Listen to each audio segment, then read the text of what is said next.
Welcome back to my video. අපි අද කතා කරන්න යන්නේ NLP කියන්නේ natural language processing ගැන. ඒ ගැන කිව්වොත් ඒක කියන්නේ NLP natural language processing කියන්නේ මේ භාෂාවයි නැත්නම් natural භාෂාව අපි කතා කරන භාෂාව text ඒකට පරිවර්තනය කරන එක තමයි මේ natural language processing කියන්නේ. ඔයාලා කතා කරලා ඇති Alexa ඒ වගේ Google යාළගෙත් use වෙන්නේ ඒ වගේ ටෙක්නොලොජි එකක් natural language processing. ඔයාලට natural language processing කියන එක natural language processing ගැන ඔයාලට පැහැදිලි කරොත් ඒකේ ගොඩක් famous උදාහරණයක් තමයි spam and filtering කියන එක.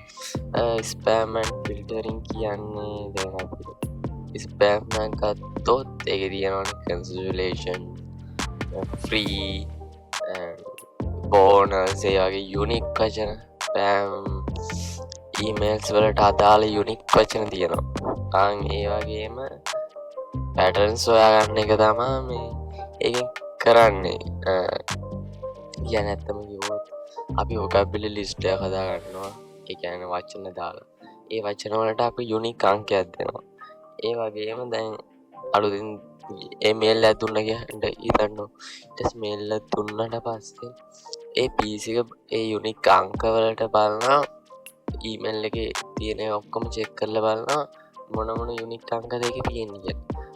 ගොඩාක් තිබ්බොත් මේ email වලට අදාළ unique අංක ඒක යා මේ output කරනවා ඒක spam එකක් කියලා. ඒ විදිහට තමයි යාලට අංක තේරුම් ගන්න පුළුවන් කම්පියුටර්ස් වලට. ඒ විදිහට තමයි PC එක තේරුම් ගන්න අංක.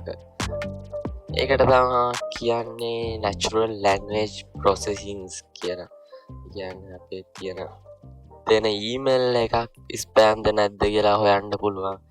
ඒ කියන්නේ ඒකට තියෙන unique අංක check කරලා බලනවා ඒක spam වලට අදාළ unique අංක ගොඩක් තියෙනවද නැත්නම් normal ඒවට අදාළ unique අංක ගොඩක් තියෙනවා කියලා check කරලා බලලා ගොඩක් spam වලට අදාළ unique අංක තිබ්බොත් එයා predict කරනවා ඒක spam එකක් කියලා.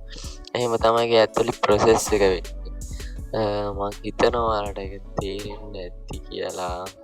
use කරලා තියෙන Siri Alexa වගේ කට්ටිය එයාලට ප්‍රශ්න අහද්දි ඕන් යන text එක අංක වෙලා අංක එකෙන් එන ඒක අංක වලින් එයා තේරුම්ගෙන ඒක ආයෙත් convert කරනවා text වලට. text වලට convert කළා තමයි ඒක අපිට මේ output කරන්නේ. ඒක තමයි ඒ වගේ වෙන්නේ. ඒ වගේ රටා patterns හොයා ගන්නවා deep learning වලින්. emotion classifications ඒ කියන්නේ negative positive ඒ වගේම fake news real news වගේ ගොඩක් දේවල් තියෙනවා. ඔයාලා දන්නවනම් ChatGPT එක දන්නේ නැති කෙනෙක් නැතුව ChatGPT එකෙත් වෙන්නේ මේ වගේ process එකක්. ඒ chatbot ලගේ ගොඩක් වෙන්නේ මේ වගේ ඒවා තමයි කියන්නේ. එන්නේ මේ concept එක තමයි.